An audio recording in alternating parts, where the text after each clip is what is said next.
Hello friends, welcome to Erode Ammachi Samayal. This is our வீட்டு சமையல்.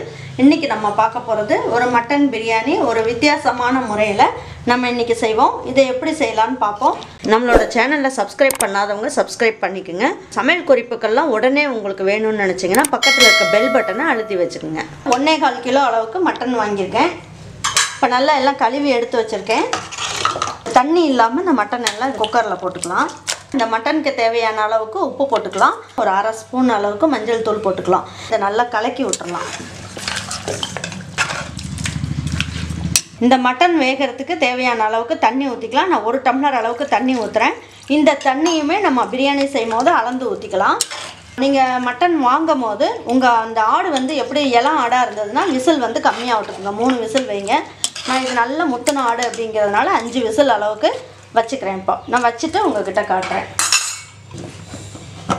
இப்போ பார்த்தீங்கன்னா இதில் ஒரு 10 சின்ன வெங்காயத்தை நம்ம அரைச்சிக்கலாம். இதில் ஒரு 2 பச்சை மிளகாய் மட்டும் போட்டுக்குங்க. இதை அரைச்சிட்டு உங்ககிட்ட காட்டுறேன். இப்போ நான் 100 ml அளவுக்கு கடலெண்ணெய் ஊற்றுறேன். 50 ml அளவுக்கு நெய் போட்டுக்கலாம். இப்போ நம்ம 50 ml அளவுக்கு நெய் போட்டிருக்கோம். அதில் நான் ஃபுல்லாகவே ஊற்றல. ஒரு 2 ஸ்பூன் நெய் மட்டும் நம்ம கடைசியாக ஃபைனலாக ஊற்றுறதுக்கு வச்சுக்கலாம். பாருங்கள், இந்த பிரியாணி செய்கிறதுக்கு நான் ஒரு 10 ஏலக்காய் எடுத்திருக்கேன், 10 கிராம்பு எடுத்திருக்கேன், ஒரு 5 பட்டை எடுத்திருக்கேன். பிரியாணி இலையை நான் 2 கட் பண்ணி எடுத்து வச்சுருக்கேன். இப்போ இது எல்லாத்தையும் ஒன்றா போட்டுடலாம்.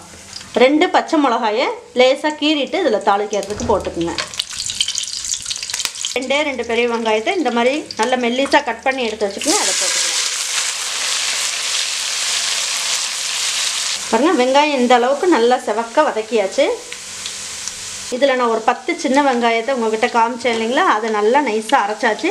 தண்ணி எதுவும் ஊற்ற வேண்டாம். இப்போ இதை இதில் போட்டுக்கலாம். 100 கிராம் அளவுக்கு பூண்டும் 75 கிராம் அளவுக்கு இஞ்சியும் எடுத்து வச்சுருக்கேன். நல்லா பேஸ்ட் பண்ணிவிட்டு இதையும் போட்டுடலாம். இப்போ இந்த பிரியாணிக்கு தகுந்த அளவுக்கு மட்டும் உப்பு போட்டுக்குங்க. அப்புறம் வேணும்னா பார்த்துட்டு போட்டுக்கலாம். இஞ்சி பூண்டு நல்லா வதங்கிடுச்சு. அப்புறம் நல்லா வதங்கிடுச்சு. இந்த அளவுக்கு செவக்க வதக்கிடணும். இப்போ நான் என்ன பண்ணியிருக்கேன், ஒரு 3 தக்காளி, பெரிய சைஸ் தக்காளி எடுத்து வச்சுருக்கேன். இதை போட்டுக்கலாம். பாருங்கள், இந்த தக்காளியும் நல்லா மசியாக வதங்கிடணும். கரம் மசால் பொடி நான் ரெடி பண்ணி வச்சுருக்கேன் வீட்டில். நான் அதில் 1 ஸ்பூன் அளவுக்கு நான் எடுத்து வச்சுருக்கேன். உங்களுக்கு லிங்க் வந்து நான் டிஸ்கிரிப்ஷன் பாக்ஸில் கொடுக்குறேன் உங்களுக்கு. இது ஒரு ஸ்பூன் அளவுக்கு போட்டுக்கலாம். டேபிள் ஸ்பூன் அளவுக்கு 1 ஸ்பூன் அளவுக்கு ரெட் சில்லி பவுடரை எடுத்து போட்டுக்கலாம். வதங்கிருச்சு. இப்போ நம்ம என்ன பண்ணலாம், 50 ml அளவுக்கு தயிர், கெட்டி தயிர் எடுத்து வச்சுருக்கேன். புளிச்ச தயிர்னாலும் பரவாயில்ல, நீங்கள் ஊற்றிக்கலாம். ஒரு எலுமிச்சம்பழம் பெரிய சைஸாக எடுத்து நல்லா சாறு எடுத்து வச்சுருக்கேன். இதை ஊற்றிக்கலாம். கொட்டை இல்லாமல் ஊற்றணும். ஒரு கைப்பிடி அளவுக்கு கொத்தமல்லியை நல்லா கட் பண்ணி எடுத்து வச்சுருக்கேன். இப்போ இதையும் இதில் போட்டுக்கலாம். புதினா இலையும் ஒரு கைப்பிடி அளவுக்கு போட்டுக்கலாம். இதை ஃபைனலாக போடுறதுக்கு வச்சுக்கலாம்.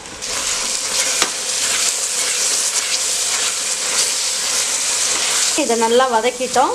மட்டன் வந்து இந்த மாதிரி வேக வச்சு எடுத்து வச்சுருக்கோம் இல்லைங்களா, 5 விசில் வச்சுருக்கேன் நான். இப்போ இந்த தண்ணியெல்லாம் இருத்துட்டு வெறும் மட்டன் மட்டும் போட்டு வதக்கிக்கலாம்.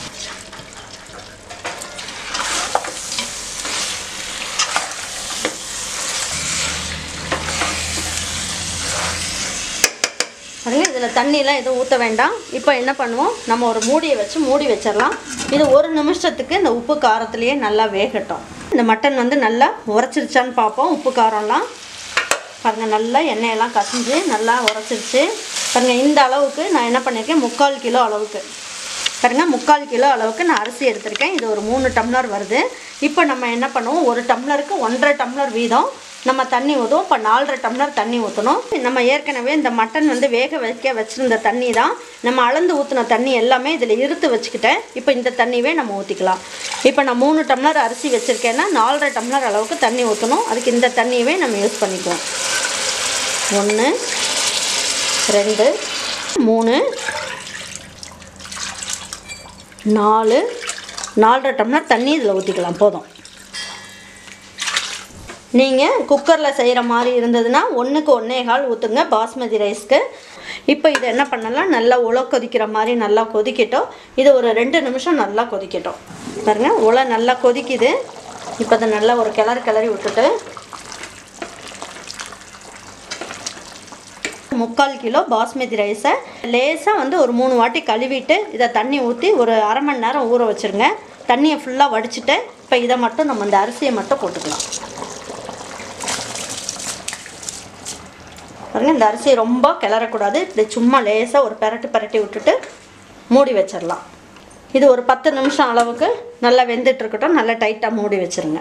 பாருங்கள், இப்போ ஒரு 5 நிமிஷம் ஆயிடுச்சு. திறந்து பார்ப்போம். பாருங்கள், நல்லா வெந்திருக்கு. நான் அந்த வாட்டி ஏன் வந்து இந்த மாதிரி கிளறி விடணும்னு சொல்கிறேன்னா, அடி பிடிச்சிற மாதிரி இருக்கும். அதுக்காக லேசாக அந்த மாதிரி பரட்டி விடுங்க. எல்லாத்தையும் ரொம்ப நேரம் கிளறக்கூடாது. லேசாக கிளறி விட்டுட்டு போட்டுடலாம். இன்னும் ஒரு 5 நிமிஷத்துக்கு மூடி வச்சிடலாம். இப்போ கிளறி விட்டதுனால கொஞ்சம் ஸ்லோவாக வச்சுருவோம். பாருங்கள், நல்லா பிரியாணியெல்லாம் வந்து நல்லா லேசாக கிளறி விட்டுட்டு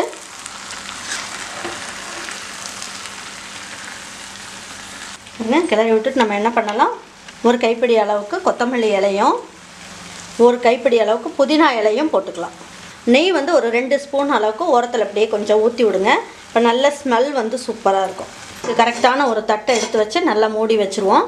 மூடி வச்சுட்டு இப்போ நம்ம என்ன பண்ணுவோம், ஸ்டவ் ஆஃப் பண்ணிடலாம். இதை எடுத்து வேறு பக்கம் வச்சுருவோம். இப்போ தம் போடுறதுக்கு பார்த்திங்கன்னா நல்ல ஒரு தோசைக்கல் ஒன்று நல்லா சூடு பண்ணி வச்சுருக்கேன் நான் பக்கத்தில். நல்லா சூடாக இருக்குது. இப்போ அது இப்போ இதை வந்து நம்ம தோசைக்கல் மேலேயே வச்சுக்கலாம். பாருங்கள், இதில் நல்லா கொதிக்க வச்சு நம்ம தண்ணி வந்து ஒரு கொதிக்க வச்சிடலாம். இதில் முட்டை வேக வச்ச தண்ணி தான் இது. நான் இப்போ இந்த தண்ணியை வந்து இது மேலே வச்சுட்டேன் நான். இப்போ நல்லா தம் ஆகிறதுக்கு இப்போ மேலேயும் நல்லா கொதிக்க தண்ணி இருக்குது. இப்போ கீழேயும் நல்லா கல்லும் வந்து நல்லா ஃபாஸ்ட்டில் ஹையில் வச்சு நல்லா காய வச்சிட்டோம். இப்போ ஸ்லோ ஃப்ளேமில் ஒரு 5 நிமிஷத்துக்கு அப்படியே விட்டுருங்க. ஒரு 5 நிமிஷம் கழிச்சிட்டு இந்த ஸ்டவ்வை ஆஃப் பண்ணிடுங்க. 10 நிமிஷம் கழித்து நீங்கள் இந்த பிரியாணி எடுத்து நீங்கள் எல்லாத்துக்கும் பரிமாறலாம். சூப்பராக இருக்கும். பாருங்கள், சூப்பரான பிரியாணி ரெடி ஆகிடுச்சு. நீங்களும் உங்கள் வீட்டில் வந்து இதே மாதிரி ட்ரை பண்ணி பாருங்கள். ஒரு வித்தியாசமான முறையில் ஒரு பிரியாணி, தம் பிரியாணி செஞ்சுருக்கோம். ரொம்ப அருமையாக இருக்கும்.